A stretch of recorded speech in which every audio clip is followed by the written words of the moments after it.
সকাল সকাল তুমি উঠান ঝাড়ু দিচ্ছ যে? ও মা, এটা আবার কোন ধরনের কথা বলেন আপনি? উঠান আমি ঝাড়ু না দিলে কে দিবে? তোমার ভাবিরা কোথায়? তোমার ভাবিদেরই তো উঠান ঝাড়ু দেওয়ার কথা।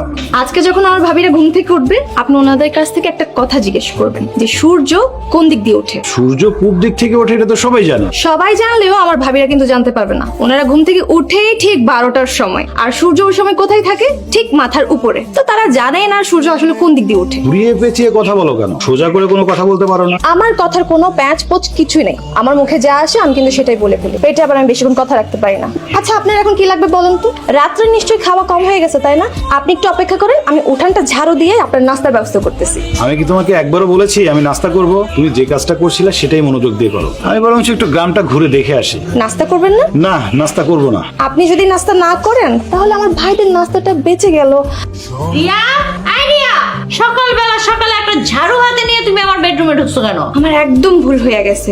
সকাল সকাল আমি উঠানটা ঝাড়ু দিতেছিলাম, এই ঝাড়ু দিয়া, তাই আমার হাতে ঝাড়ু আছে, নাইলে গোলাপ ফুল থাকতো। তোমার বোনের কথা দেখছো? ভাইয়া তোমার সব কথা শুনছে, তাই এখন সে আর কিছু বলতে পারবে না। এখন তুমি বলো, তুমি কেন ডাকছো আমারে? তোমার না বলছিলাম আজকে সকালে আমার চাদরটা চেঞ্জ করতে হবে, ঘরটা কেন পরিষ্কার করে দাও নাই? আদা দিয়ে একটা রং চা দিস তো। শুধু বড় আপুর রুমের কাজ করবে, আমার রুমের কাজ কি করবে? তাহলে তোমাকেও থেতলে দিই। এই কি বললে তুমি? থেতলে দিই মানে? পুরো কথা কখনো শেষ করতে দিবে না। বড় ভাইয়ার গলা ব্যথা করতেছে, তাই বলছে আদা থেতলিয়ে একটু রং চা দিতে। তোমারও যেহেতু আমাকে ডাকতে ডাকতে গলা ব্যথা করতেছে, তো ভাবলাম তোমাকে একটু থেতলিয়ে, আদা থেতলিয়ে একটু তোমাকে রং চা দিতে।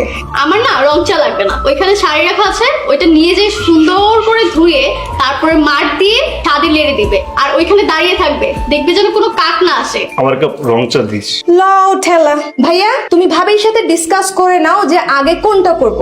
আগে কি তোমার চা দিব নাকি ভাবির শাড়ির কাজ করব? কোথায় সে? আব্বা তুমি আসছো? ওই এতিমের বাচ্চাটা তো বাইরে গেছে। যাই হোক, আমি যখন আইসা পড়ছি এটার একটা সমাধান কইরেই যাব। জামাই বাবাজিরা, তোমাদের চাকরি বাকরি কেমন চলতেছে? ভালোই চলছে। বলছিলাম কি আব্বা, ওই স্যারকে বলে যদি আমাদের আরেকটু প্রমোশনের ব্যবস্থা করতেন। প্রমোশনটা যদি হয়। আমি যদি তাকে বুঝাইয়া বলি, সে আমাকে কোনোদিনই না করতে পারবে না। এখন আব্বার কাছে কত ধরনের আবদার, আর এতক্ষণ তো ফোনই দিতে চাইতেছিল না। এখন নিজেদের স্বার্থ সিদ্ধি করতেছে।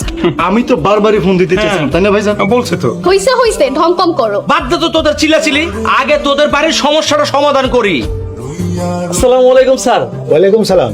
আপনি এই গ্রামে? এই একটু ঘুরতে আসছিলাম। তো মজিদ সাহেব, আপনি এই গ্রামে? আপনি তো জানেন আমার দুটো মেয়ে আছে, এই গ্রামে ওদেরকে বিয়ে দিয়েছি। আমার মেয়েদের বিয়ের সব খরচ তো আপনিই দিয়েছেন, আবার আমার দুই জামাইকেও চাকরি দিয়েছেন। আপনার এই ঋণ আমি কোনোদিন শোধ করতে পারবো না। তো এই গ্রামে কোথায় আপনার মেয়ের বিয়ে হয়েছে? স্যার, ওই যে মতিন সাহেবের দুই ছেলে আছে না, কামাল আর জামাল, ওদেরকে আপনি চিনবেন কিভাবে? ওই দুই ছেলের সাথে আমার মেয়ের বিয়ে হয়েছে। তার মানে চাচার দুই ছেলের সাথে ওনার দুই মেয়ের বিয়ে দিয়েছে? দুই মেয়েকে একই বাড়িতে বিয়ে দিয়েছেন, দুই মেয়ে একই সাথে আছে? জি স্যার, সবই আপনার দোয়া। স্যার আপনাকে একটা কথা বলি, আমার মেয়ের বিয়ের সময় তো আপনি আসতে পারেন না।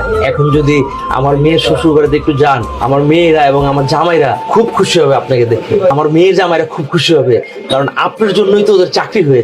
এটা তো ওদের যোগ্যতায় ওরা পেয়েছে। শুধু যোগ্যতা দিয়ে চাকরি হয় না, আপনার মতো যোগ্য মানুষও লাগে। ওনার সাথেই বরং যাই, আমার পরিচয়টা পাওয়ার পর ওদের কি অবস্থা হয় গিয়ে একটু দেখি। এত করে যখন বলছেন তখন চলুন যাওয়াই যাক। আপনার মেয়ে এবং মেয়ের জামাইয়ের সাথে পরিচয় হয়ে আসি। ঠিক আছে স্যার, চলুন চলুন।